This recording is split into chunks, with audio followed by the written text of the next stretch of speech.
Finntroll, groupe fondé en 97 à Helsinki par Jan Kalta Jansen au chant et Timo Somnium Raimoranta à la guitare. Le groupe mélange des influences de folk, de black, de death metal. Ce groupe existe toujours, la preuve ce soir, malgré le fait que plus aucun des membres fondateurs n'y joue encore. Le nom du groupe est inspiré par une vieille légende finlandaise où des prêtres suédois venant en Finlande ont rencontré un homme aux allures sauvages qui tua la majorité des membres de leur groupe. Les survivants sont revenus avec la légende du Finntroll. Les paroles de Finntroll traitent principalement des légendes et des contes entourant un roi troll fictif qui s'appelle Rifader. Cool. Le prêtre déchireur, littéralement, et de trolls combattant contre l'invasion chrétienne de leur terre afin de répandre leurs croyances. Donc, au compteur à l'heure actuelle, 6 albums.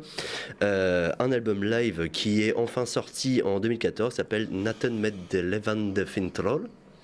Même pas peur. Même pas peur, et 2 EP aussi actuellement. Et Mickaël à la guitare et Mathias au chant nous ont rejoints dans ce studio. Bonsoir messieurs. Première question, on va revenir un petit peu sur le parcours de ce groupe. Est-ce que vous pouvez nous expliquer votre cursus musical? Qu'est-ce qui vous a mené vers la musique? First, hi guys. Could you explain us what led you to music? It's basically been around all my life because my family, they're musicians also. So it's been since I was born. I was sort of raised with music. My dad being a singer and a drummer, so it was like a natural choice anyway. Yeah, for me it's been around always. Not that any of my family members are musicians, but yeah, I don't know. It's always been there. Alors donc, nous en avons un dont la famille est musicien, la famille est dans la musique, donc forcément qui a été toujours bercé par la musique, dont le père était batteur, et donc l'autre qui pour le coup n'a pas du tout lui une trace de musique dans sa famille, mais qui a toujours ressenti comme ça, avoir ça dans le sang. Oui, parce que si on pose cette question-là, c'est que on avait envie de parler du système scolaire en Finlande qui a une approche assez particulière finalement de l'enseignement musical et ben voilà, moi j'aurais aimé savoir un petit peu quelle a été au niveau de l'école leur approche de l'éducation musicale. So, my question about school, do you think that Finnish schools do form the musicians in a peculiar way? For example, we're talking about Trollhorn, who was a teacher in a school of music of Sibelius, and who knows Virta from there. Well, I don't think, when you are in normal school, the basic education, the music lessons, they're not really forming, they're probably more like scaring you away from the music. Yeah. You have to play, flute. Yeah. It's always the fucking flute. It's the fucking flute all the time. But well, there's good music schools in Finland. But then you have to choose, to go to it. Yeah, you have to be interested to actually apply to them. Yeah. But in normal schools, it's the flute. Yeah. It's that damn flute. We have the same in France. Alors donc en fait non, à part quand on choisit vraiment un cursus musical un peu comme nous on pourrait faire, je sais pas, dans des options musique par exemple, grosso modo les écoles normales forment approximativement du même genre de truc et il y a toujours cette histoire de flûte cranios comme nous on a pu avoir aussi. En tout cas, c'est vrai que le métal, ça reste quand même un genre assez fort dans les pays scandinaves, contrairement en France. Est-ce que vous pensez que ça influence que le métal a influencé quelque chose dans votre pays? Par exemple, il y a Tarja Turunen, une ex de Nightwish, qui est jury de The Voice en Finlande, ce qui est une chose plutôt inconcevable aujourd'hui en France. Sorry. Do you think that this helps the broadcasting of metal in your country? For example, Tarja Turunen is now a member of The Voice Finland, which is something that could be inconceivable in France. We don't have this culture. Do you think that there is a metal culture in your country? Yeah, but actually I think it's going away a little bit. It used to be like 2006, 2007, 2008, with Finntroll winning the Eurovision Song Contest with like heavy metal song. That was when the boom was, and it, you know, you couldn't even go into a bar and it was like AC/DC or like some kind of classic rock metal playing. But I'm really glad that it's actually going a bit way now. It's not that prominent anymore. It's more. Yeah, but still, you know, you can go whatever to a bar or restaurant to eat, for example, and they might have like metal music playing there. Yeah, exactly. Not the hardest end of the metal music, but you know, some hard rock or something. Yeah. Which I don't actually mind at all. No, of course it's better than the disco kind of when you eat your burger. But you know, yeah. But still, I don't. Yeah, it's not that boomy anymore. Yeah, but around like 2007, 2008, it was. Everything was metal. Every second guy had long hair in the streets. Even the politicians were like, "Stay metal," and it's like, "Oh, fuck, kill yourself." Even the prime minister showed the Lordi sign. Yeah. And sang with the growl vocals. Yeah, exactly. On the radio. Yeah, it's like hard rock, hallelujah. Yeah. Exactly. Alors donc, en fait, il y avait de base, de toute façon, une culture rock au sens général, mais la vraie explosion pour eux du métal, justement, est apparue plus ou moins avec l'histoire de l'ordi à l'Eurovision, ce genre de choses. Et en fait, le boom du métal est vraiment apparu vers 2007-2008, au point que même les politiciens ont essayé de récupérer ça à leur compte et d'en faire une espèce de cheval de bataille. Et même le Premier ministre retrouve à défendre le métal. Alors bon, on va parler quand même de la oompa, ce que vous mélangez avec le métal. Est-ce que vous pouvez nous expliquer ce que c'est que le oompa? So, in your music, you melt oompa with metal. First, could you explain in your words for your French audience what is the oompa? It's kind of hard to explain. I mean, we never kind of like decide that we're gonna mix oompa with metal. Somnium and Katla started doing just some tracks, and then they kind of like accidentally hit this oompa beat with the drums on it, and they're like, hell yeah, let's leave that over there. And after that, it's more been like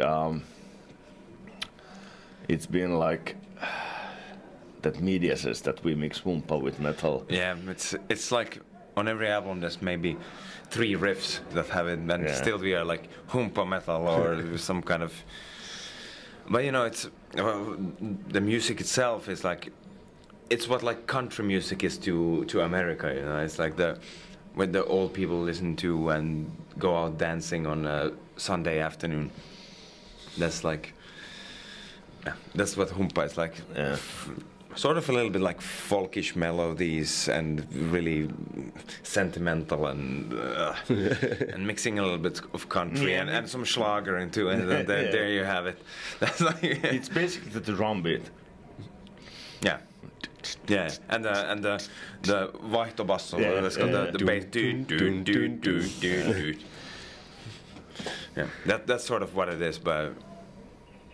I think on the Blue Swept album we have like one riff that is even remotely resembles to. Yeah. But yeah. But we have the brand. Donc en gros, en fait c'est plutôt parti d'un délire à la base, c'est-à-dire qu'il y a le riff oompa oompa, en gros cette rythmique un peu folklorique, et justement ça leur permettait aussi de faire une référence directement à leur pays, et donc c'est devenu une espèce de petite marque de fabrique, mais avant tout c'est parti d'un délire. Qu'est-ce qui selon vous rapproche la musique folklorique et le métal finalement sur scène? According to you, what are common points which make metal and folk close to each other and melt this good? Sorry, what?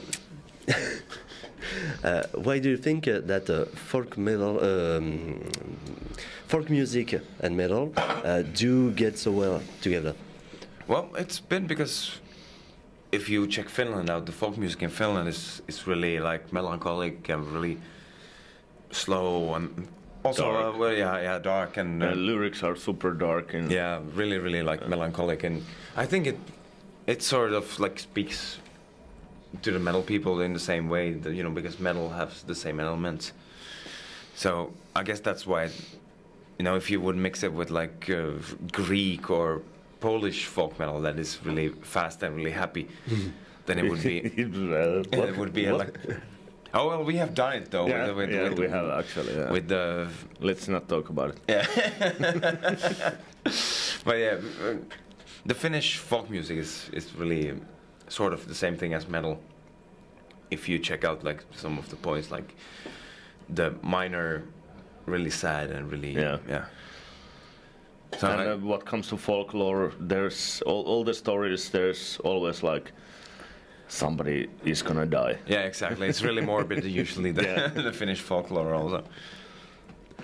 Alors donc en fait à la base ce qui les a menés à, enfin ce qui permet de mélanger aussi facilement ces deux genres, c'est plutôt à la base une culture musicale et un caractère musical, c'est-à-dire que les paroles et même l'ambiance sont assez mélancoliques, assez sombres, et le métal de base aborde plutôt ces thématiques-là, ce qui fait que le mélange pouvait se faire assez facilement, que ce soit dans les ambiances et aussi donc dans les thématiques. Enfin pourtant là sur scène c'est plutôt festif. Donc, comment on passe justement de ces thématiques plutôt tristes à ce côté hyper festif? You're playing a festive metal, in fact. Yeah, maybe. Yeah. What led you to choose that kind of metal with a merry and dancing spirit, besides the dark side? It wasn't a matter of choice. It was kind of like, as everything in our music, everything happens by accident. We started doing songs, and half of the songs are really dark and kind of like these evil ones, and then half of them just became more festive. It wasn't like, hey, now I'm gonna write this really happy, fast, festive song. No, it doesn't work that way. It's when everybody contributes something, and then it's all of a sudden like, all right, so the song turned out like this, it seems. Yeah. Alors donc en fait à la base c'est pas du tout un choix, c'est plus c'est accidentel, c'est-à-dire que en fait même si les chansons paraissent noires même dans leur thématique ou dans les textes abordés, au final ça donne un rendu festif parce que ça sonne bien comme ça. Voilà. Pour cette tournée, vous célébrez les 10 ans de l'album Not Food. En quoi cet album a une telle importance pour vous et peut-être même pour votre public? On this tour, you celebrate the Not Food's 10 years anniversary. Why is this album so special? Is it for you, for Finntroll's fans? Maybe both? Well, I think with Not Food album, we gained most fans in the European area. I think it's one of the well-known albums we have. Yeah, exactly. That's sort of like a turning point in the band's history. Yeah. When started to go on long tours and. Yeah, it's basically when the touring started, and before that it was only like festival shows and maybe some like weekend here and there.